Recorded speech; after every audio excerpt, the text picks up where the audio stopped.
Yeah, yeah, yeah. Nard Knows. Yeah, yeah. He manifested this, I swear he did. Nard Knows, bring the story to the visual. Global, kick it with the athletes, good promo. Dope show, listen while you working. He's speaking with a purpose. Subscribe now, don't keep scrolling. Catch him on the web like Toby. Nard Knows. Inspire weed like Kobe. Nard Knows. Mamba mentality potent. From the streets of Detroit to TV. Nard Knows. Yeah, yeah. Nard Knows. Yeah. Nard Knows. All right, now welcome back. Welcome back. I'm excited to get this one going. We got another second annual Nard Knows NFL mock draft, and I'm super excited about this one. I've been talking about it for the past few weeks, and first off, I just want to thank God for allowing me to be able to upgrade. If you've been following Nard Knows, you've seen the journey, and here I am now in my own studio. I've got a great crew, personal friends that I work with, and I'm telling you right now, this setup is remarkable.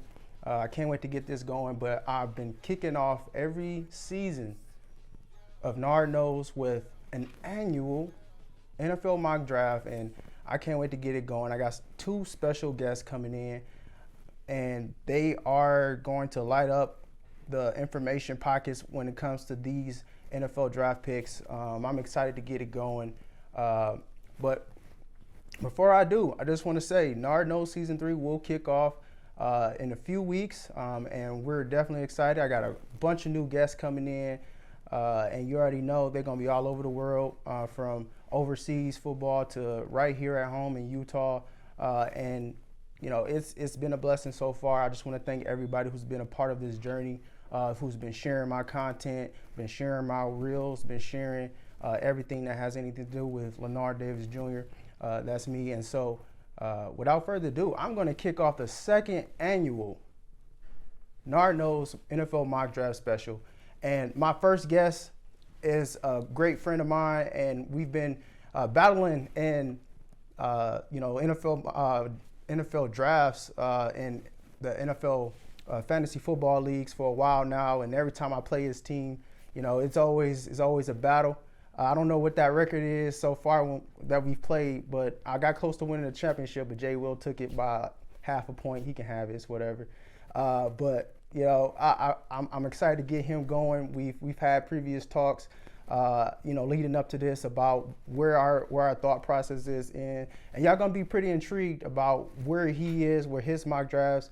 Just because it's Nard Knows don't mean that everyone gonna agree with me. So without further ado, I'm gonna bring in Chris Strange, and this guy is definitely got his stuff going. I wouldn't call him a fantasy guru, but the man knows his sports, and we got him here to talk about the NFL draft picks. Without further ado, Chris Strange, how are you, brother? I'm good. It's a pleasure to be here. So thank you for giving me the opportunity to be on the show. Definitely, bro. So first off, just give us a quick bio. Where you from? What you about, what you stand for, my brother.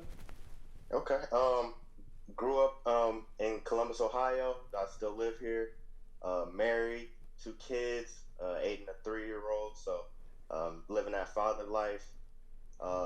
Former D1 college cornerback and receiver for Eastern Michigan University. And now I'm a recruiter here in my hometown at one of the community colleges here. So I'm just trying to stay within the Columbus community. Trying to do good things. And if I can, I want to make a shout out to Strange Republic. It's a roller skate bag and accessories company owned by my family. So if you roller skate, if you like to get on the hardwood, check that out. Well, you already know. You heard it personally from the man himself, and we definitely want to support all who comes on the show, whether it be sports related or not. It takes a village to really do anything in this world. So I got to support those people who support you. But without further ado, man, let's get these picks going. We're going to start off with the first pick through 15 with Chris, and then we're going to finish the show out with Chris from 25 to 31 because I got my boy K-Scott coming in to talk about some players here at home. If you know K-Scott, he's a Utah man through and through, but we'll get to him very soon. So without further ado, I'm hearing the NFL chime, the draft chime in my head right now. I'm hearing it in my head right now. So without further ado, we're going to get it going. Of course, everyone knows that the Carolina Panthers, who is your team, you repping the hat right now, traded up to get the first overall pick in this draft. And, I mean, everyone kind of already knows who they're going to pick. But without further ado, we're going to go with the first overall pick. The Carolina Panthers are going to select, according to my predictions, Bryce Young, quarterback out of Alabama. And the reason why I feel like he will be the #1 overall draft pick is simply because he's the most decorated player in the draft, not only the only decorated quarterback in this draft. And, you know, obviously he was the 2021 Heisman winner. And I kind of went back and forth. We kind of talked about this a little bit before last night where it kept going between C.J. Stroud and Bryce Young, and ultimately I believe Bryce Young is the better quarterback. They keep knocking him about his height, but that has nothing to do with anything. If anyone knows football, you know height doesn't mean very much other than, you know, maybe this guy can jump higher than another guy, but at the end of the day, it's about the dog in you. So I just think that height is not an issue. 24-3 as a starter, over 8,000 total passing yards, 80 touchdowns, and only 12 interceptions in his time at Alabama. I feel like he's the missing piece to the Panthers offense. They got Adam Thielen, they got Miles Sanders, to name a few guys, and he's the perfect guy for that Frank Reich system. What do you think, my friend? I agree with you. I'm thinking Bryce Young as well, and I'm hearing some rumblings. There was a Reddit post that popped out of nowhere today that I saw that had Will Levis going to Carolina at 1. I don't see that happening at all. There isn't chatter about that. The top two guys were CJ and Bryce, and I think it was always Bryce. I think they were giving CJ the opportunity to try to make up some of that gap through the draft process, through the combine. But I don't think he made it up enough in time for Thursday. I think they go with Bryce Young. I mean, if Nick Saban says he's good to go, then I can't go against that. So I'm going Bryce Young here. Exactly. You can't go against Nick Saban. I mean, he's the granddaddy of college football, I would say. So if he says this guy is worthy of starting for my team, he's definitely worthy of starting for any NFL team lucky enough to get him, whether it be the Panthers, who are in prime position to draft him. So perfect. Glad we agreed there. We'll see how long that lasts. With the second pick, I got Houston Texans, staying with that pick, and now I think they go and get C.J. Stroud, Ohio State quarterback, and he has the same kind of stats when it comes to Bryce. I would say that he had the best NFL performance for a quarterback as a thrower. He has the mechanics that looks exactly like a pure passer, whether it be on the field or in the pants and shorts contest at an NFL combine. For me, I think that DeMeco Ryans needs a franchise quarterback. I mean, they could easily go and grab the best defensive player in his draft and say he wants to take over that defense, which was pretty questionable. But I think that C.J. Stroud is the best option. You put him up against any other quarterback, maybe outside of Bryce Young in Alabama, and he's probably gonna demolish them as far as his performance goes. And so, like I said, the best NFL combine performance, and this draft is set up for Stroud. And the Texans need to obviously fill more pieces, but they start off with the quarterback position, which is the most important quarterback position. And I feel like in this draft, you only have 5, maybe 6 guys that are worthy of being drafted in the first 3 rounds. And so I feel like they go ahead and just get it out the way. Because this draft is pretty deep when it comes to defensive players, which is an area that I'm sure Coach Ryans is going to definitely exercise with the draft picks that they have. What do you think about that? So I can see them definitely taking C.J. Stroud there, but I have them taking Will Anderson Jr. out of Alabama, pass rusher. With DeMeco Ryans coming into his first season there at Houston, I think he attacks that defense. I think he bolsters it. They picked up Derek Stingley Jr. last season, last draft. So I think they really want to bolster that defense, make it stout. So any quarterback that comes in there doesn't have to do it all. And I think they have enough trust in Davis Mills to hold off a year where they can pick up a Drake May or a Caleb Williams next draft. I'm going Will Anderson Jr. here. I mean, guy runs a 4.6 40 at that outside linebacker pass rusher position. You have to have pass rushers in this day and age in the NFL, and I think they go Will Anderson Jr. here. I think that would be probably one of the most responsible things that they could do at that particular spot. We will see, because these drafts they're so unpredictable, and you just never know how it's going to fall out, especially in this particular draft where everyone's saying the first 7 picks is literally a crapshoot. It could go 1,000 different ways. And speaking of crapshoot, the first trade that I'm predicting here with the 3rd pick, originally owned by the Arizona Cardinals. I think they trade the number 3 pick to Tampa. Tampa moves up all the way from the 19th pick, and I think they have to definitely give up maybe that 82nd pick and that future 2024 future first round pick in order to do so, at the very least. And I think they go and get a quarterback. I mean, as much as other positions, in my opinion, matter, as far as like a pass rush is definitely important. Corners is definitely important. Having receivers, a lineman is probably the second most important position, I would say. But the quarterback position, if you don't have a quarterback, you don't win anything. And so, especially the games you should win, if you don't have a quarterback, it's a wrap. And so, I think Tampa moves up because they already have that team. And I'm kind of alluding to it. I haven't even dropped the name yet, but I feel like they already have a team. They just need a quarterback. And so they go and get Will Levis from Kentucky quarterback. And I think they go pick him up simply because all they have is Baker Mayfield and Kyle Trask. And as much as they want to say that they believe in these guys, they were a backup to a 40-plus-year-old quarterback for a reason. Kyle Trask was.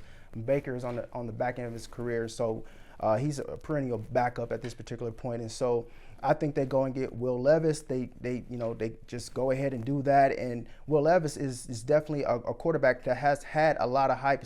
Started off at Penn State and then worked his way to Kentucky, over close to 6,000 yards passing in his time at Kentucky, and then 46 touchdowns, 25 interceptions, 17 rushing touchdowns. So that means that he has that rushing ability. He doesn't have to necessarily try to be the next Tom Brady as a passer. He can definitely get out of the pocket when necessary, and we all know how important that is, because as much as Lamar Jackson gives crap about being a mobile quarterback, it's the quarterbacks that don't move that everyone's always looking at chops to play against.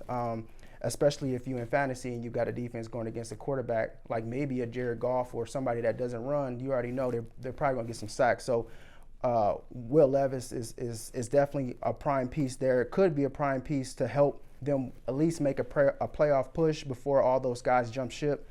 Give those receivers, Godwin, Mike Evans, a reason to want to stay.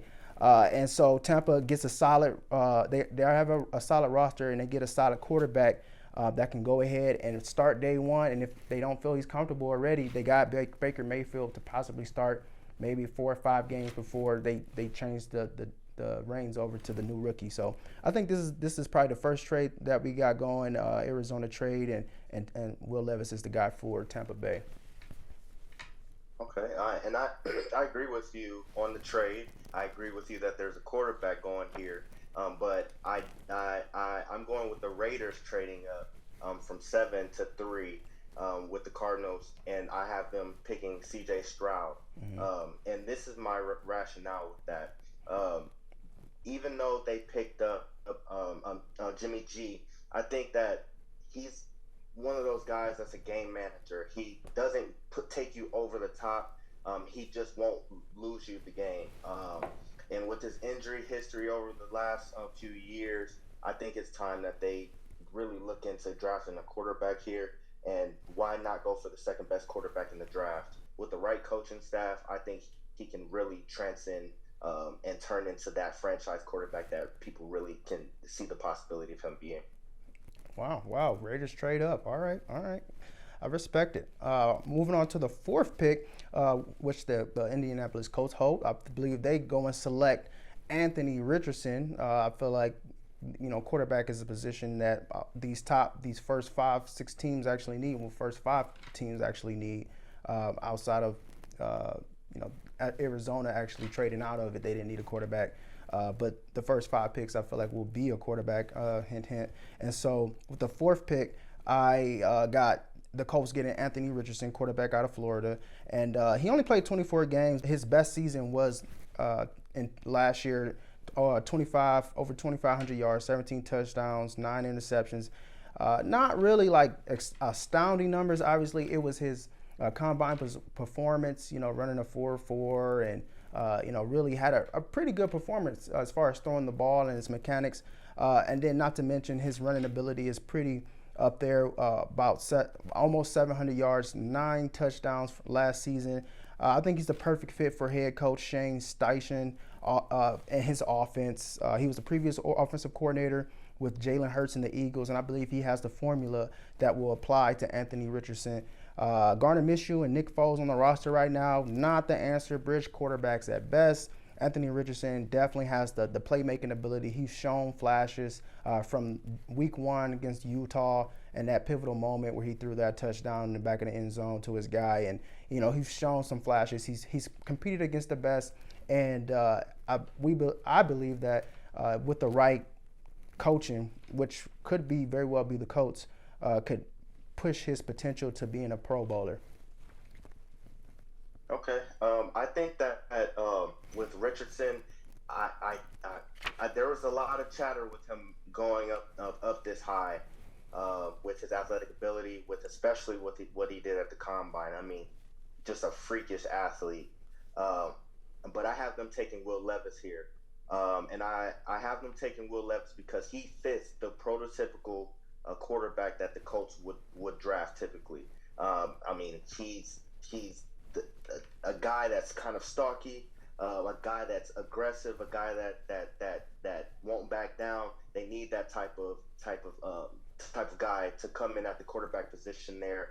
In Indianapolis, and to be able to take control of that offense. And with Michael Pittman and with Jonathan Taylor there, I think they can really build something special around what Will Levis does. So I think with the right coaching, I think with the right pieces around him, a great running game with Jonathan Taylor, I think they can really give him the opportunity to excel in that offense. So I have them taking Will Levis. Nice.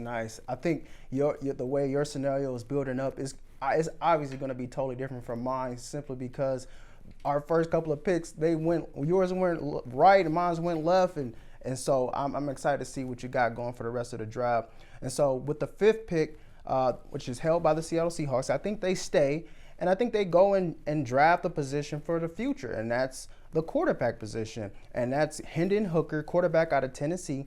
And we all know he's recovering from that ACL injury he had against South Carolina, but I don't think that will stop Seattle from drafting a quarterback.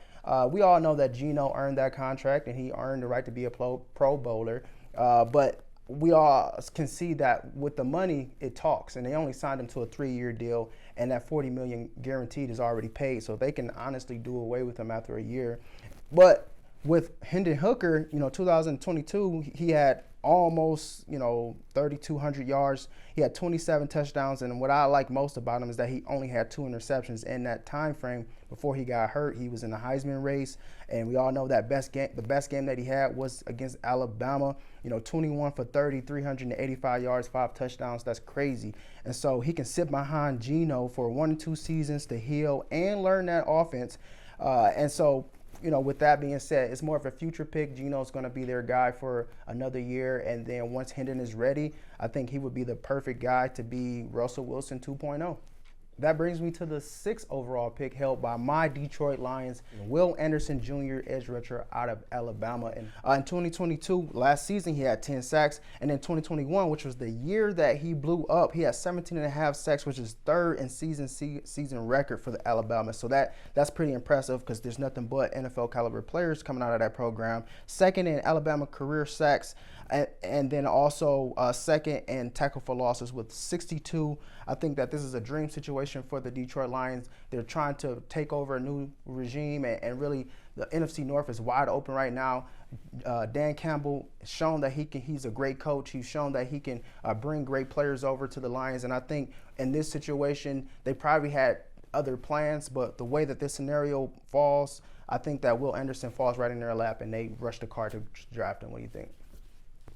I mean, I can see them definitely taking Will Anderson if he's available there. In my mock, he's not. So I have them taking Jalen Carter. And Detroit has not replaced the production that they got from the Ndamukong Suh to this day.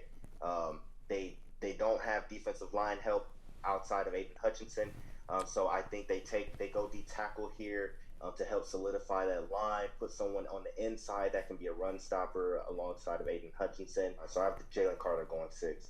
Will Anderson or Jalen Carter? I think I'll take both. But if I can't, I definitely would take one or the other. It's honestly, it's no argument. Jalen Carter was almost the number 1 overall draft pick until that off the field issues happened. So he falls, and if he falls to the Lion, I'll take him. We'll take him. So with the 7th pick, we got the Las Vegas Raiders, and a couple times I've had them trade out of this pick, but I think they stay here, and I think they do what the Raiders do, and they go and get the most unpredictable player in the most unpredictable spot. So I think that they go and get Kelee Ringo, cornerback out of Georgia, and I've had him in a few mocks that I've posted, and I've literally pissed off a lot of Raiders fans. Where they told me, oh, well, we could get them in the 2nd round. Well, yeah, you could, but the Raiders, that you never know with them. You look at their track record. DJ Hayden in the top 15. You got Arnett, who went in the middle of the 1st round, and Alex Leatherwood. Don't get me started there. So Raider fans, you can miss me with that. And I think they go ahead and get Kelee Ringo. I mean, he's not a scrub. 6'2", 210. He ran a 4.3. And so with the Raiders, they need a secondary. They need secondary remodeling. And he's a tall, physical, fast corner. He can help on run support. He had all the hype, especially after helping them win back-to-back national championships. I mean, his best tape was against Ohio State, LSU, TCU, Kentucky, and all those guys. All those teams have players that will be getting drafted in this year. So he'll be a key contributor to that Raiders defense, and this could be one of those picks that will catch you off guard. How about you? All right, well, that's definitely a good pick. And I had the Cardinals trading out of 3 with the Raiders moving back to 7. And then I have them taking Devin Witherspoon from Illinois here, cornerback. They need everything. The Cardinals, they need especially on defense. Outside of Isaiah Simmons, they have nothing, especially in that cornerback room. So they need to bolster it.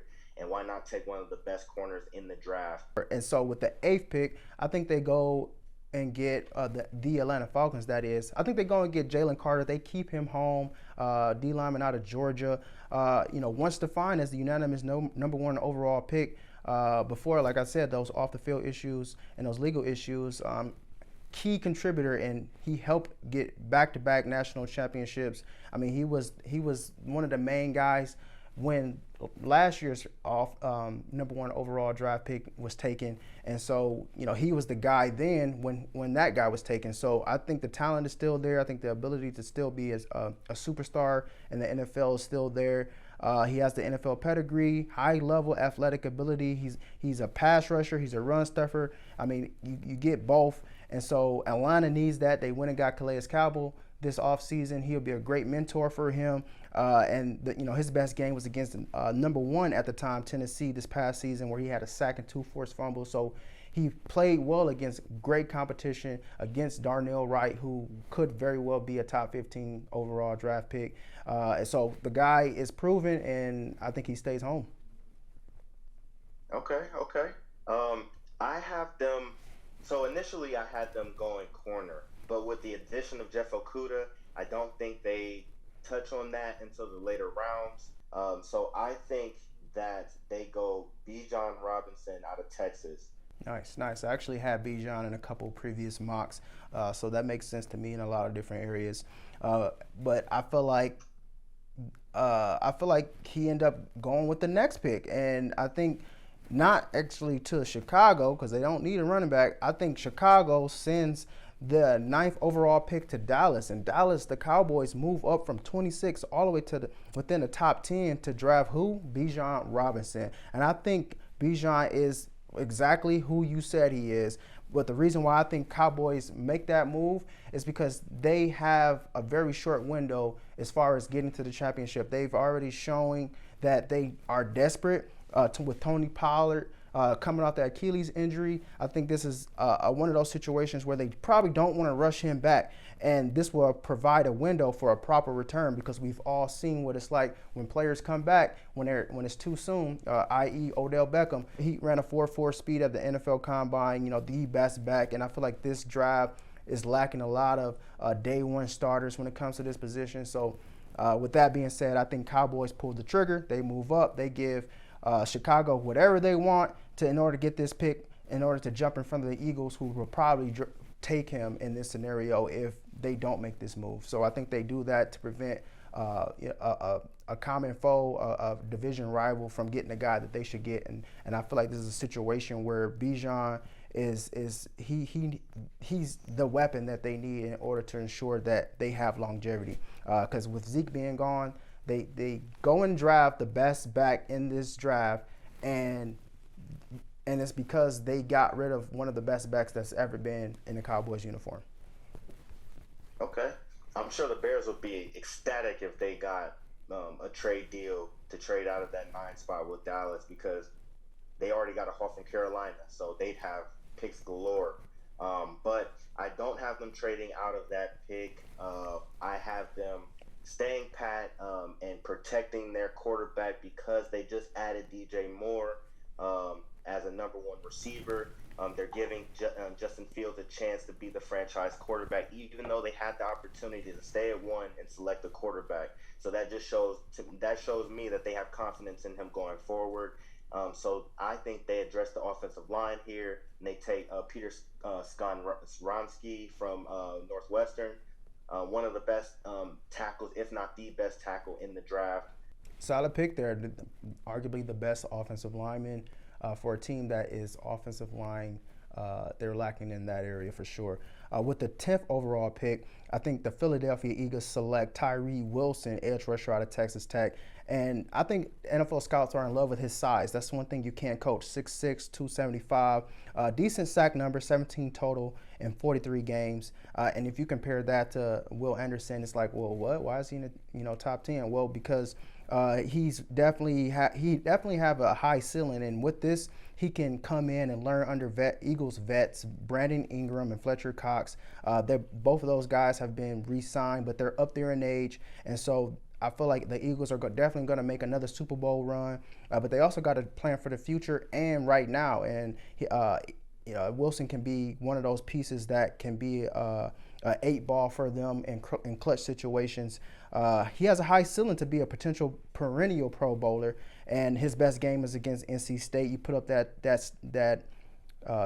film, 2 sacks against a very good offensive line, and NC State was ranked 16 at the time.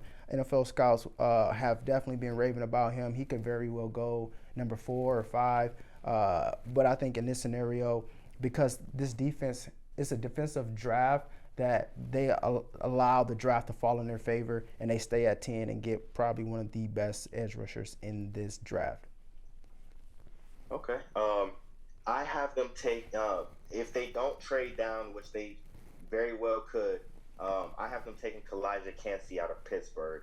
Now, even though he is undersized, his speed and his athleticism in the trenches make up for it. This guy runs a 4.67 as a 280-pound man. 10-yard split was 1.64. I mean, this guy gets around on the defensive line. So 15 and a half sacks over the course of his career.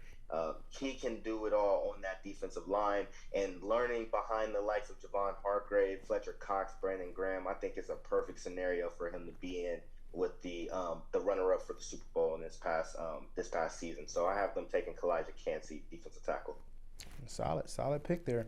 With the 11th pick, Tennessee Titans stay, and I think they go and get a guy that you already have off the board, Peter Skoronski, offensive tackle out of Northwestern, 6'4", over 300 pounds. I feel he's a year one starter. He had a top 5 NFL combine bench press with 30. NFL.com has him ranked as the #1 offensive tackle based off his NFL combine performance, his overall performance. Titans need to replace longtime starter Taylor Lewan, and that's important if they're going to keep Derrick Henry. Who knows what may happen with that situation? But if he stays, Derrick Henry needs blockers, and they have not re-signed Tyler Lewan, nor have they re-signed star center Ben Jones. So I think they start with the big man and then work their way around. They don't have a lot of picks in this draft, so they go and get the best players available for positions of need, and this is one of those situations where they go and get the best guy available at the position of need. Okay. I have them bolstering that receiver room with Nick Westbrook-Akine and Treylon Burks, and I have them taking Zay Flowers out of Boston College. Wow. A speed guy that they can put in the slot to get open for Tannehill especially with that power run game they run in Tennessee.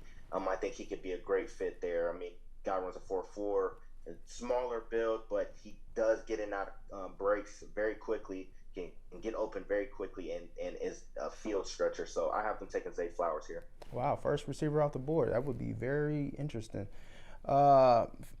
So my first receiver off the board will come with the 12th pick, held by the Houston Texans. With their second pick in the first round, I think they go and get Jackson Smith-Njigba, wide receiver out of Ohio State.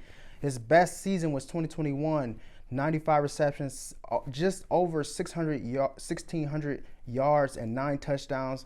His best game was in 2021. He didn't play a lot this past season, but he still was probably one of the best wide receivers outside of one of his teammates, Marvin Harrison Jr., who will be a great receiver coming out next year. But seven touchdowns, 145 yards and 2 touchdowns against Oregon, 15 receptions, 240 yards and a touchdown against Nebraska. And I hate to bring it up, sorry Kenny, but 15 receptions, 340 yards, 3 touchdowns against Utah in that Rose Bowl, which was, just basically like he had his way in that game. So he's the ideal pairing with C.J. Stroud. It's going to be Joe Burrow, Jamar Chase 2.0 in a sense. And so he's an instant playmaker, best receiver, and as far as production go in this draft. And everyone knows what they're going to get from Jackson Njigba, where most of the other receivers, you kind of hoping that they'll play better in the NFL than they did in college, based on their potential and combine numbers and so on and so forth. I'd have to agree with you here. Jackson Smith-Njigba fits with what they're trying to do. So I think they take Jackson Smith-Njigba here for all the same reasons that you said. Nice. Finally got one. All right. So we all know about the trade. Green Bay trade Aaron Rodgers and the 15th pick, a fifth rounder to the Jets for the 13th, 42nd, 207th pick, and a conditional second pick that could turn to a first round pick, depending on how much Aaron Rodgers played this season. But I think with the Packers now having the 13th overall selection, I think they go and get Brian Branch, safety out of Alabama. This is one position where there's not a lot of day one playmakers, and so they go and get the Alabama bred safety. This is a position of need for Green Bay. They don't have Adrian Amos anymore, and I believe Tavares Moore is on the depth chart as their number 1 strong safety. So I think they go and get Branch to be a day one starter. Good enough coverage to play nickelback, which is important. And then in the division up for grabs, they need defensive pieces because you got Kirk Cousins, you got Jared Goff, and then you got a blooming Justin Fields with that receiving core that they just put together this offseason. So they go and fill a position of need at safety, so that way they can help make sure that Jordan Love have a defense that he can rely on to win key situations. Okay. So yes, that trade is crazy. Packers, I think, fleeced the Jets for all they could handle out of that trade, but this to be determined based on what they get out of it. But I had them initially taking a receiver here, but they need a tight end that's going to be the staple in that offense for Jordan Love, someone that can be a blanket, someone of comfort that they can throw to across the middle. They have Aaron Jones and A.J. Dillon. A.J. Dillon's not much of a pass catcher, but Aaron Jones is. But I just think that having a security blanket like a Dalton Kincaid would definitely help this Packers offense and help Jordan Love as he transitions into the quarterback one. So I have them taking Dalton Kincaid here. Ooh, Dalton Kincaid with that offense, is pick your poison with that one. So trade, I have a trade coming up with the 14th overall pick. The Patriots send the 14th pick to the Cincinnati Bengals, move up all the way from the 28th pick, and they got to give the Patriots at least a second rounder this year and maybe some other picks. But if this were to happen, the Bengals would select Christian Gonzalez. He unanimously was spoken of as the best cornerback in this draft because of his measurables. And if you put on the tape, you can see that he definitely had potential to be one of the best superstars at that position early on. I wouldn't say as big as Sauce Gardner, but he could very well replace Eli Apple for sure. And so he upgrades that secondary as an instant starter. If you look at his tape, patient with his eyes and feet, maintains leverage in zone and man coverage.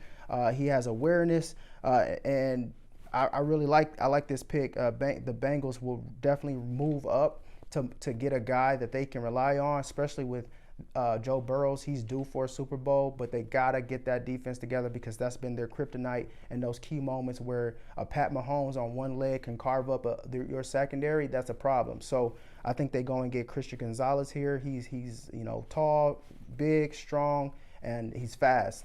What more can you ask for at the cornerback position? Okay. So I have at 14 the Patriots. Looking offense here. This offseason they picked up Tyquan Thornton. And so with the 15th pick, now owned by the New York Jets, their roster is stacked. And, I actually had them drafting Dalton Kincaid a couple times. But when I really look at their depth chart, they go for a smart pick here. And I think they get Trenton Simpson, a linebacker out of Clemson. I think he's probably the purest form of a sideline linebacker. He can play in the box. He can play off the edge. He can even play deep safety. He just has that ability to be, like I said, the best sideline to sideline backer. They have C.J. Mosley. They have Quincy Williams, but that's about it. They need more playmakers at that position. Not a sexy pick at all, but a smart one to create more depth in case of injury. Okay. So I'm with you going defense here, but I have them going pass rusher, and I have them taking Nolan Smith out of Georgia. And I have them taking him because they do have Carl Lawson, Solomon Thomas, Quentin Williams on that defensive line, but add a Nolan Smith to that opposite side of Carl Lawson, and you have a dangerous defensive line, especially with the way that defense played last season. Aaron Rodgers coming in there to bolster that offense. They're going to be a dangerous team, and why not add a pass rusher that can get to the quarterback? Oh, man, impressive pick there. Nolan Smith is definitely one of those Georgia guys that has untapped potential just because they got a plethora of weapons on offense and defense. So definitely a pedigree that works out well in the NFL for sure. And so as of right now, we're going to take a quick break, and then we'll finish out the show, the remaining of Nard Knows' second annual NFL mock draft. We'll be back. Nard Knows, bring the story to the visual. Global, kick it with the athletes, good promo, dope show. Listen while you working, speaking with a purpose. Subscribe now, don't keep scrolling. Catch him on the web like Toby. Nard Knows, inspire weed like Kobe. Nard Knows, Mamba mentality potent. From the streets of Detroit to TV. Nard Knows. All right, now welcome back. So without further ado, I'm going to bring in my second guest for the second portion of Nard Knows' second annual mock draft. And so I'm bringing in this guest. You're familiar with him. If you've been following Nard Knows, he's a previous guest. He did it nice. We had to bring him back twice. And so Kenny, the Dark Knight Scott, this dude right here, he's definitely the homie. But 4 years at the University of Utah at wide receiver, 127 career receptions. That's 10th in school history. And so, not to mention, he's also a self-made man. He's a musician. One of his popular songs, Go Crazy. But not to mention, he's also a TEDx. He's a TEDx speaker. One of his books, 24, is one that's really trendy right now. Not to mention his series, Pressure No Match for Purpose. He's a enlightened person, and he's also an advocate for social health. Without further ado, we're going to bring in Case Scott. Appreciate you joining the show. Yeah, for sure. 1,000%. So, starting off where I left off, the 16th overall pick, and we're going to come in hot. The Commanders, they go and select Clark Phillips, defensive back out of Utah. And I think this is one of those picks where people are going to be like, wait, Clark Phillips? Like, okay, if you don't know, then you don't know, but you're about to find out right now. Other than Emmanuel Forbes, he has the best film and production as far as actually getting his hands on the ball. And that's the one thing NFL put a lot of emphasis on is, okay, you can cover a guy, you can tackle a guy, but can you turn the ball over? Can you make those plays? And that's what Clark has done his entire time. And so he's been getting a lot of he's been getting flack about his size, but the dude is a dog, and you can't measure that. I don't think it's an issue because if you put on his film, you get 3 interceptions against Oregon State, an interception against Oregon, and those were pivotal games for the success of the team. And so he shows up in those pivotal moments when his team needs him. His best matchup versus USC, and I don't know what it is about Utah and USC, man, but and I know because you got a poster flexing on USC up in Rice Eccles. But his best game as far as matchups go was Jordan Addison, who will for sure be a first overall draft pick, and he's a Fred Biletnikoff winner in 2021. So if you put on that tape, you'll see that he actually blocked him down. He only got 5 receptions for 65 yards, and that's saying a lot for a superstar wide receiver. And so I think this is a fill spot. Bobby McCain is no longer on that team. He's on the Giants, and he will fill that spot. I don't think that Clark is limited to being a nickelback. I think he can play perimeter. I think he can play wherever you need him to play. He's that kind of person and player. So I think this is a perfect fit for that style to mesh well with Kendall Fuller and Ben St. Juste, who they like on the perimeter, and they can put him anywhere from that nickelback position to maybe even a strong safety. Nah, man, I agree, man. Clark Phillips is a man of many talents. He's smart. He's reactive. You can be able to put him in positions like you mentioned. He can play on the outside. He can also play in the nickel, right? Mm-hmm. He can play at the strong safety spot. You can basically put him wherever, and he's going to be able to get the job done because he's so smart with it too. So don't let the size fool you. This guy can do it all, man. So I agree with you on that pick. I want him to be the first overall DB to come out and get selected, but we'll see how it goes. Me too, and I could have easily done that, but I gotta be real about it.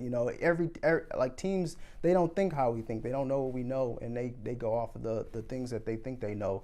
But I think it's about the best fit, and Clark definitely will fit anywhere he goes. But in this scenario, the way the draft falls based off of need and how the history of certain teams draft, I think Clark ends up with the 16th overall pick. Not bad, because he's still, getting that check for sure in the middle of the first round.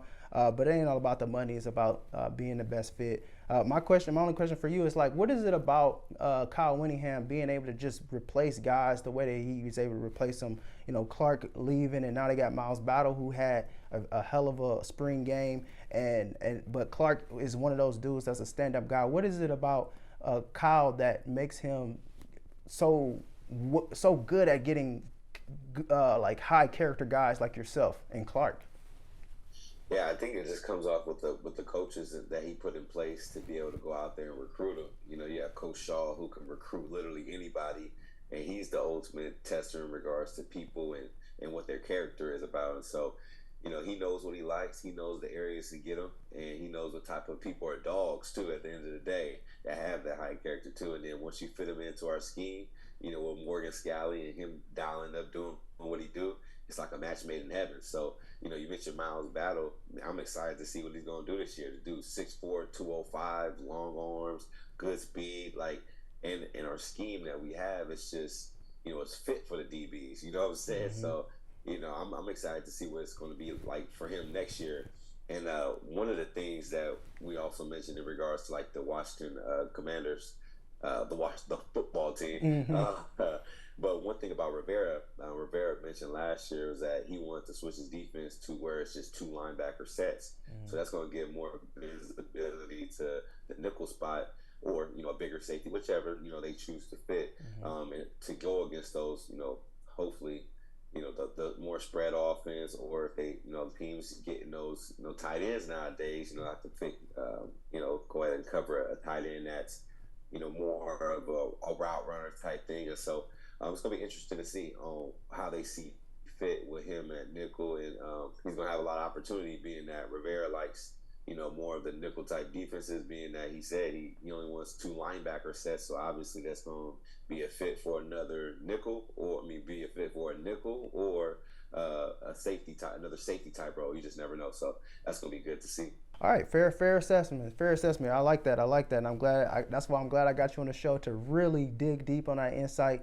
You being a great player and then having your experience with the NFL amongst other professional ranks. And so I think that that's a pretty good assessment there, and I couldn't have said it any better.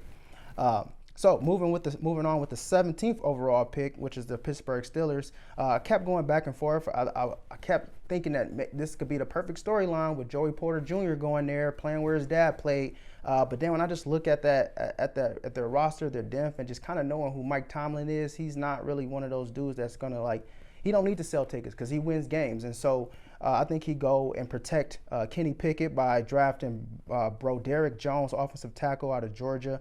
And I think this is just one of those picks where he has the NFL pedigree. One of those guys that could really come in and just be a day one starter, and he can protect Kenny's blind side. Najee Harris only had 3.8 yards per carry, and I think that's a product of the offensive line.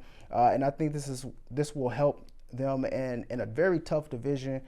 So I think with the two-time national champion, Broderick Jones goes to the Steelers, and he holds down the fort for at least 10 seasons for sure. So moving forward with the 18th pick, the Lions, they got a second pick here, and I think they stay and they go and get Devin Witherspoon, cornerback out of Illinois, and they could go offensive here, and maybe they think, we need to have another wide receiver until Jamo comes back. But I think they stick to their guns. We traded Jeff Okudah to the Falcons, so they got to go ahead and get another day one starter as far as that position goes. They signed Cameron Sutton and Emmanuel Mosley, but those were short-term deals, and so they need longevity and youth at that position, and they can't ignore Devin Witherspoon, who could be a top 10, top 12 draft pick. If he falls, they would definitely rush up to get him and start him immediately.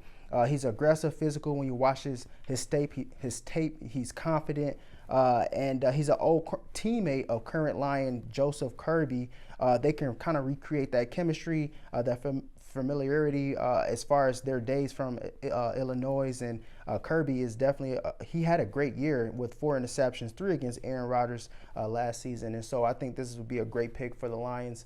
They really bolstered that defense with Will Anderson and now Devin Witherspoon, because it is our division for the taking.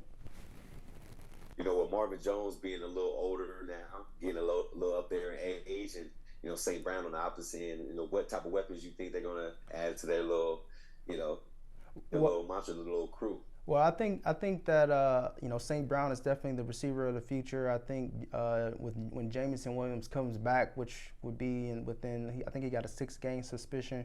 So I think that it's not as bad as it seems. It could have been a Calvin Ridley situation, but it wasn't, thankfully. I think they definitely going to get some insurance in the 3rd or 4th round if they feel the receiver's there and worth it. And worth actually being on a team for the next 3 or 4 years, because that would be an investment in a position that they probably wasn't thinking about until this Jamison Williams situation. But Marvin Jones, I feel like he still has some juice.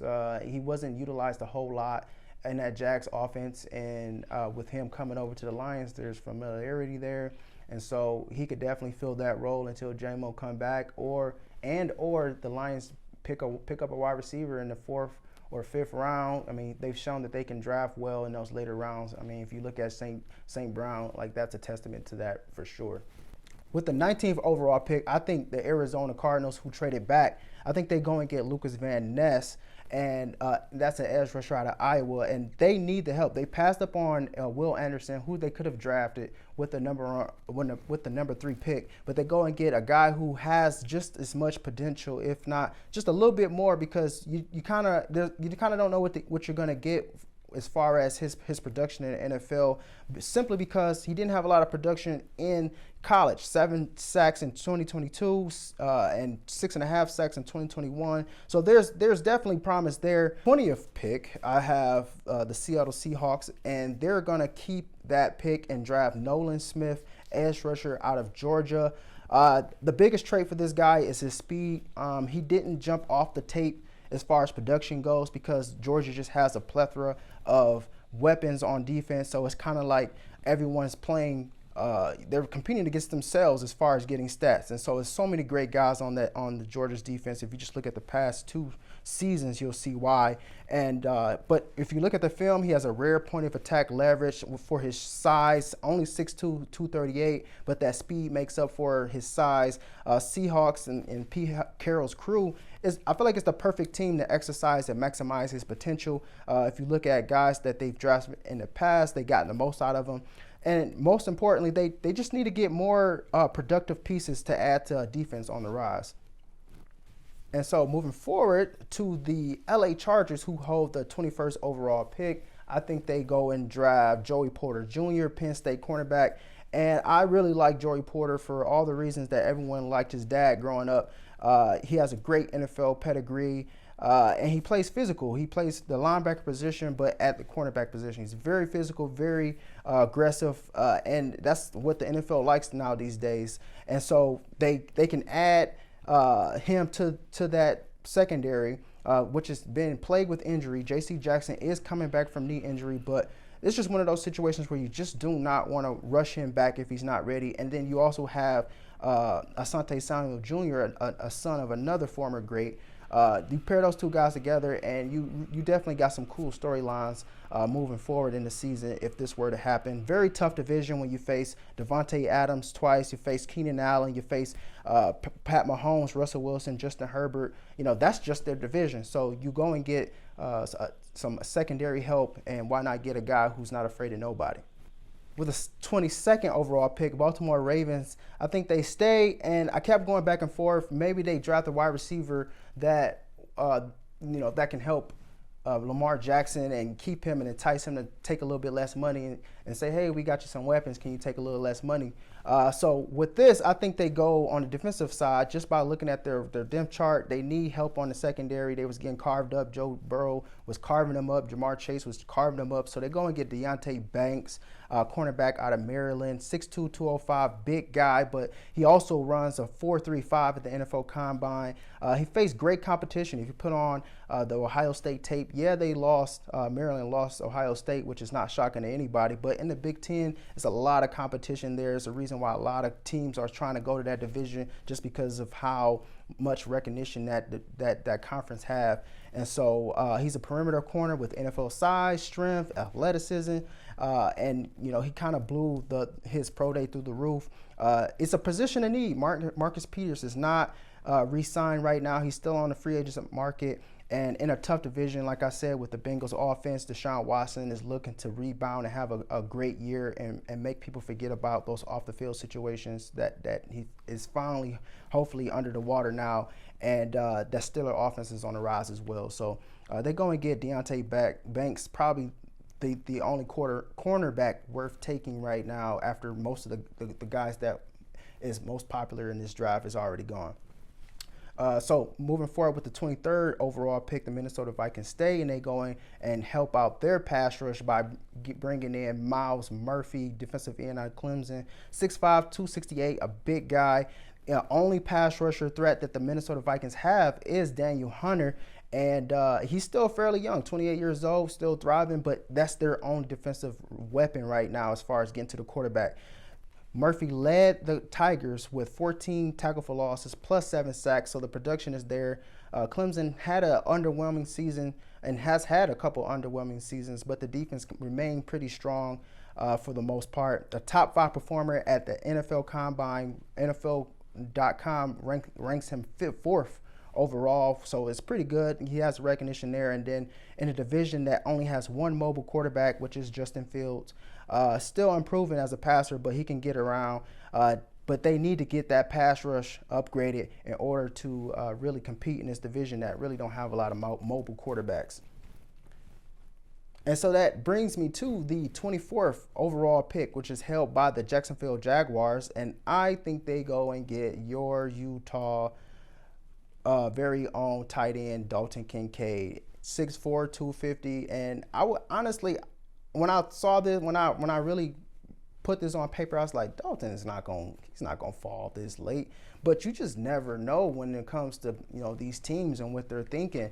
And so just based off of my analytics, I think this is just how it kind of plays out. And it's a great situation. He goes into an offense that don't necessarily need him to be the guy, and then him coming off that injury, he's cleared to play. But just in case, he tweaks something on the, during off-season camp, or, God forbid, but for whatever reason, he's not going to be labeled as the team saver. But his best season was last year, 70 receptions, 190 yards, 8 touchdowns. That's pretty much receiver numbers right there. Best game was against USC.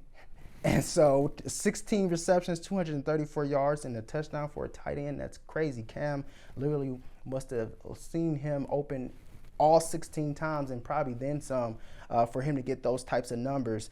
He's an instant weapon in an already dangerous offense. Like I said, Trevor Lawrence, Christian Kirk, Zay Jones, and now Calvin Ridley. They get Dalton Kincaid. And not to mention, they still have Ingram on that franchise tag. So, but I think this will provide longevity at that position. Great route running and superb hands, is reliable as it gets. And if Dalton falls this late, I think he's the steal of the draft. Man, that's a mic drop right there. That is a mic drop. Like, when you was explaining the Jacksonville Jaguars offense, and they're young, oh my gosh, the future is so bright for him. Like, because I feel bad for Luke Farrell, like the backup tight end for Evan Ingram, because once Dalton Kincaid come in, he gonna be automatically, right there behind Ingram, and then I'm sure they're gonna run some 2 tight end sets, so Dalton Kincaid's gonna be able to get some action in. But you said Zay Jones, Christian Kirk, then they think about getting Calvin Ridley and Trevor. Like, man, that's a nice little stellar offense for the young, especially how you was mentioning Dalton Kincaid, man, sure-handed, is an instant weapon, good route runner. His ability to get yards after the catch. He can go up and get the ball in traffic. Like, there is literally, I can't think of any true negative. Obviously not the blazing speed that like some of these other smaller, thinner tight ends may have, but like the dude is a ultimate game changer, like a playmaker. So I'm excited, man. That would be a great pick. I mean, just to see him in that offense, man, and how they're gonna flourish because how youthful they are, man. Future gonna be bright. If that ends up happening, the future gonna be bright for them. And then he gets to rejoin with his old teammate Devin Lloyd, who was drafted in the first round last year, and in the back end of the first round. So that would be pretty cool to see both those guys back together for a Jags Super Bowl run, which they probably could very well do. But for you, man, before I let you go, what is it about Utah and their tight ends? Like Brandon Kuthey's still there. Yasmin is up and coming. He had a great game against USC. And so, they got great tight ends. They got some new recruits coming in. But what is it about tight ends and Utah's offense? Man, Coach Lovick is doing a great job giving them some exposure. Back even when I was getting recruited at the time, the tight ends were used fairly often. Back then they had Kendrick Moy, they had Dallin Rogers. They had a couple tight ends that were doing some good work. And now since he came back, from the duration that he left and came back, he's revamping that tight end position. And I think it was a blessing in disguise for Kincaid that Keithy got hurt, because prior to Keithy getting hurt, I think they showed his targets. His targets per game was probably like 4. No, I think his catches per game was probably like 3 to 4 catches per game with Keithy. And then once Keithy got hurt, it doubled. And so with it being doubled, it gave him the exposure to everybody to what they see Kincaid now. So it was kind of like Kincaid was always good, but we didn't know he was great until Keithy got hurt. It was just a matter of him having the opportunity. So, I'm excited to see what his future holds. When Keithy comes back this year, he's going to put up the numbers, and we're going to have another tight end next year, and then Yasmin as well, big body, a guy that can, move. So, Ludwig is doing the job, just putting the tight ends in great mismatches, positions, for the defenders, so that we can exploit them. And so, what is your prediction of the season so far? Cam he's looking good every time I go to a practice or the spring game. He's walking just fine, and he's very active, helping out those backup quarterbacks. And so, with him coming back, was a key thing. And then this offense, at the spring game, they look great as a unit.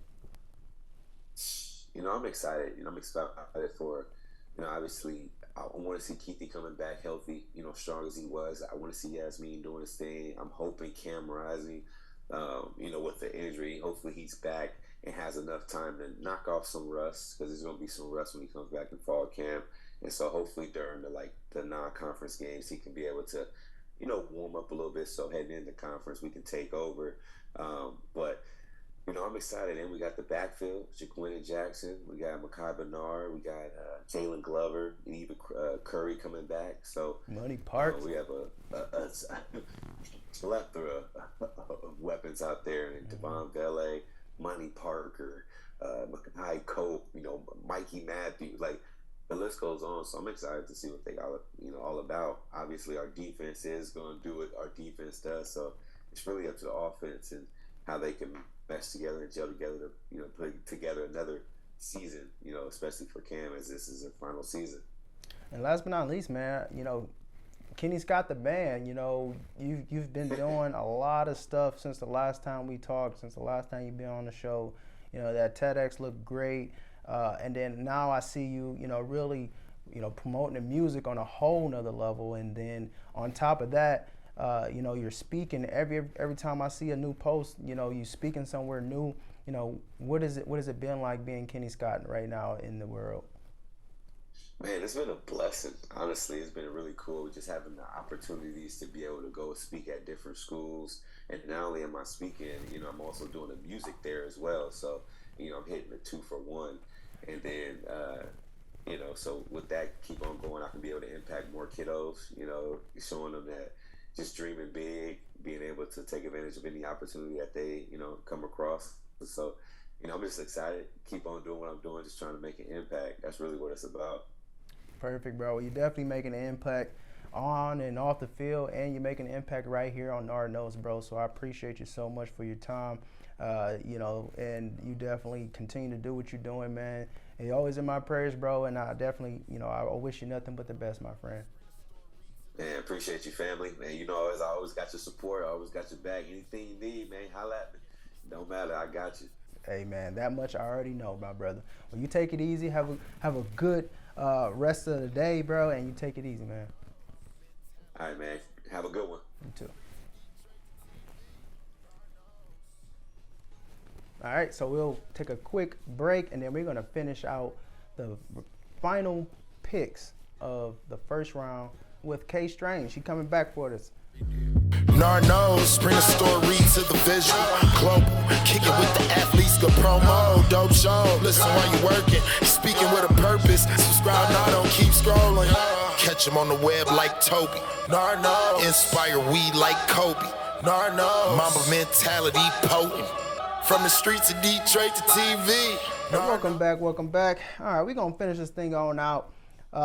With the 25th overall pick, we got the New York Giants, and I think they go and select Jordan Addison, wide receiver out of USC. And his name's been mentioned a few times up until this point, but he finally comes off the board. His best season was 2021 100 receptions, 1,593 yards, 17 touchdowns at Pittsburgh. He transfers over to USC, and I feel like he should have never did that, because if you play good, they're gonna come find you. But for his personal reasons, he transfers over to USC, and he has 59 receptions, just a little bit close to 900 yards and 8 touchdowns. But you can't knock his 2021 season. Fred Biletnikoff winner as the best receiver that year. Great hands, great route running, ability to find soft spots in the defense, whether it be man or zone, it really don't matter. Instant starter for Daniel Jones, and we all seen that receiving core last season. It overachieved, and so they go and get Jordan Addison. Well, I agree they go receiver here, and I also agree they go with Jordan Addison here from USC. With the 26th overall pick, the Chicago Bears, they traded back, and so now they have this pick here, and I think they go and address the same position that you believe that they should address, and they get Paris Johnson Jr., offensive lineman out of Ohio State. Big dude, 6'6", 313 pounds, and he has all-pro potential at the left tackle position. He reunites with his former Ohio State quarterback, Justin Fields. And, I feel like this is one of those situations where it's all about chemistry and symmetry. And I think NFL teams are starting to move in that direction, where they start to get guys that are familiar with each other. And why not go with probably one of the most important positions in the offensive tackle? The Bears' offensive line was probably one of their weak spots, if not is their weak spot. And so they address it. Fields had no time to throw the ball in pivotal moments of the game last season. If you throw in the film, you'll see why. Paris Johnson has those quick hands. He can move. He had a great pro day. And so he's definitely a stalwart offensive lineman that can come in and be like a 10 to 12-year starter if the Bears play their cards right. Okay. I had the Cowboys staying pat at 26 here. And I have them taking Michael Mayer, tight end out of Notre Dame. I think that they have to refill that position left by Dalton Schultz. And with receivers like Lamb and Gallup, they picked up Brandon Cooks in the offseason. So they have the pieces to that Dak needs. I just think they need that tight end threat. And with over 2,000 yards receiving, 18 touchdowns, this guy is that guy, the guy that can get open, that can be that drop off guy for Dak, and also get down the field for them. So I have them taking Michael Mayer here, tight end out of Notre Dame. Nice, Michael Mayer. He actually slipped out of the first round for me, so it's not shocking at all that he goes into the first, because a lot of scouts have been having nothing but great reviews about him as a blocker and receiver.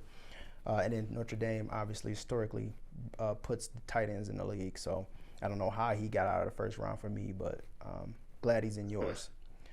With the 27th, yeah, definitely. 27th overall pick, the Buffalo Bills hold that one, and they select Zay Flowers. You had him going so much earlier than I did. And I think it's all about preference. It's all about who likes who. And so I think he falls simply because of the way that this draft just kind of falls into place. It's not that I'm not high on Zay Flowers. I just feel like he's one of those players that kind of got hyped after his season. I really didn't even know about him much until around off-season time as far as college goes. And so wide receiver out of Boston College, that is. And so he's the perfect slot for Josh Allen. He will thrive side by side with Stephon Diggs and Gabe Davis. Gabe Davis is a great receiver, but he's shown that he can't come through in those pivotal moments when Stephon Diggs is double team or triple team. So Zay Flowers comes in and he kind of alleviates and helps both of those guys out, because Gabe Davis is definitely a dog in his own right. His NFL comp, I think he's a black Cole Beasley. That's really much the best way to describe him. And I really like Cole Beasley, especially in fantasy, if he's with the right team. And so he creates separation. He accelerates with ease. 4.42 combine. It's really up in the air for Zay Flowers. He can go to so many teams that need wide receivers.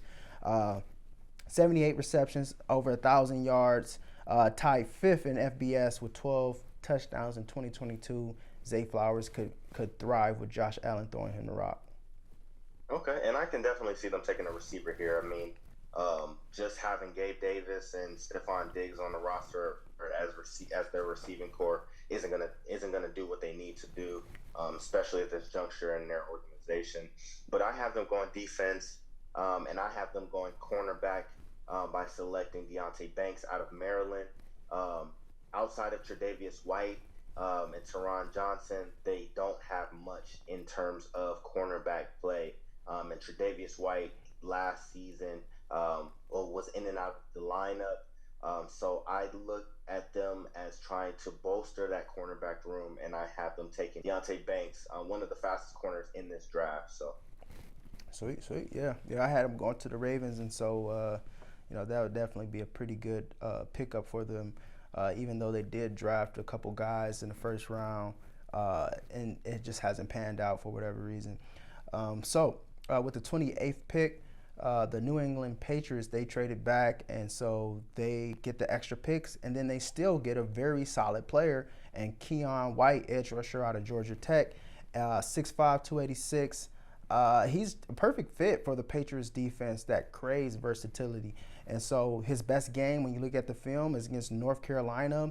Had 3 sacks. That's a pretty good game. 7.5 sacks total last year. And Matt Judon just needs the help. He can't do it on his own. And, the Patriots defense at best is like middle tier. So this would definitely help out. They definitely need to go ahead and continue to have a great draft after this pick. But Keon White is a very good start, and he'll be at the draft. It will be a pretty good pickup for them as well. okay, yeah, I can see them taking him as well. But I with Cincinnati, I think they go defense here. I think they take Julius Brents out of Kansas State. Ooh. Now he's not the fastest corner in this draft, to say the least, but he is one of the biggest at 6'3", a long, thin corner that has the type of size that you want out there, out on the outside. He is great in zone and has shown flashes of his run support ability. So I think he could be a great fit with the Bengals. So I have them taking Julius Brents out of Kansas State.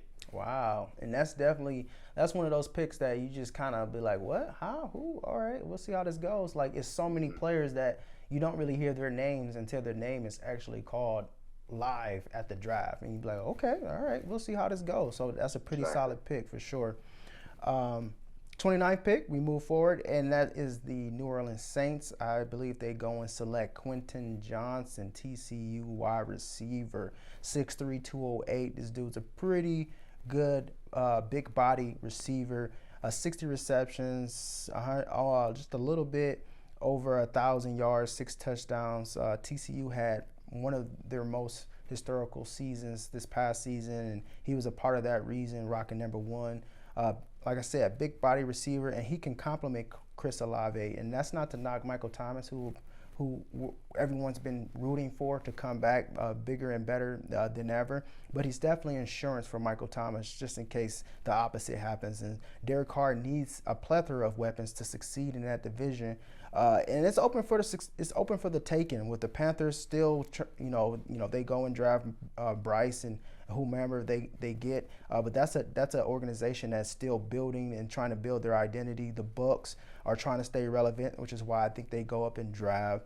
They move up in the draft and get a quarterback in Will Levis. And the Falcons they have Desmond Ridder as their top guy right now, and no shot to him whatsoever. But he has, yet to really skyrocket on the quarterback totem pole in the league. So I think Quentin Johnston is a get for them, and they, if he falls, they go and get him for sure. I'm agreeing with you there. I have Quentin Johnston going to the Saints as well. They need to have a replacement for Michael Thomas. He has shown that he cannot stay healthy over the last couple of years. And with Chris Olave showing what he can do, they have Traquan Smith out there. So I think adding to that receiving core will give them the opportunity to do big things out there in New Orleans. So I have them taking Quentin Johnson as well. All right. We agree on that one. Nice. With the 30th overall pick, I think the Eagles go and get a running back here. Those Derrick Henry rumors turn out to be false. So I think they go and get Jahmyr Gibbs, running back out of Alabama. Great speed, 4.36 at the NFL Combine. The second best overall performance other than Bijan Robinson. The Eagles lost Miles Sanders to free agency to your Panthers, and so they pick up Rashad Penny, but they need more firepower in the backfield, and so he's a perfect one-cut back with receiving threat ability. His NFL comp to me is the great Brian Westbrook. Oh, what a comp. So I also have them taking Jahmyr Gibbs, so we were back-to-back on these picks. Rashad Penny, he's a great back. I think he can be a tremendous back. I personally don't think that he is what they need as that every down back. I think he can be a third down back, a short yardage guy. But having Jahmyr Gibbs on the field with that offense, being able to run the read option in the RPO with Jalen Hurts and getting the ball out quick. I mean, they have speed all over the field, and why not add more speed with a 4.36 40 running back in Jahmyr Gibbs out of Alabama. All right, nice. All right, and so with the final pick, because there isn't no 32nd pick because it was forfeited, 31st overall selection is owned by the Kansas City Chiefs, the Super Bowl winning Chiefs. And so I think they go and get Jalen Hyatt here. They add to that receiver core. It could easily be a cornerback here, but they did that last year, and they still want to allow him to develop. So I kind of put my money on Jalen Hyatt here. 6 foot, 176. His stats are what really impresses me. He was 5th in receptions in the country with 67, 1,267 yards, 15 touchdowns, which is astounding for his size. But that just shows you that he has the dog in him. And so his best overall performance at the NFL Combine was the 40-yard dash, and he's known for the Alabama game. 6 receptions, 207 yards, 5 touchdowns. That's crazy, against Alabama. And so he has that breakaway ability that has been missed since Tyreek Hill has left. And we can all say that they don't need Tyreek Hill because they've shown it this season, but the rich get richer in this situation. Okay, and I agree with you. They do go receiver here for me. I think Kadarius Toney can definitely fill in for that role. They also have Sky Moore on the roster, as well as John Ross. So they have some speed out there. Marquez Valdes-Scantling isn't a slouch in terms of speed either. But I have them taking Jonathan Mingo out of Ole Miss. And this may surprise a few people. He has some first round grades. He also has some second round grades. But I have them taking Jonathan Mingo just based on the fact that he has size, but he also has speed. And why not put another weapon out there with Patrick Mahomes? Give him another toy to use at his disposal. So I have them taking Jonathan Mingo with that final pick in the first round. Ooh, yeah, that would be another surprise pick that would probably catch some people off guard and could work out for them definitely.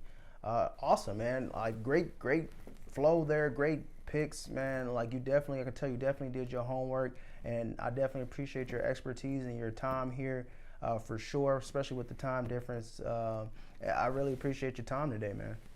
Yeah, I appreciate you having me, and I look forward to working further with you on any mock drafts. I mean, this was fun going through each of these picks and talking about some guys that really could make a difference for some of these teams, and I'm excited to see who goes where. I'm excited to see some of these trades because there are some guys that I know, like Dalvin Cook, that could be traded during the draft. So it should be good to see. So come Thursday, it should be exciting.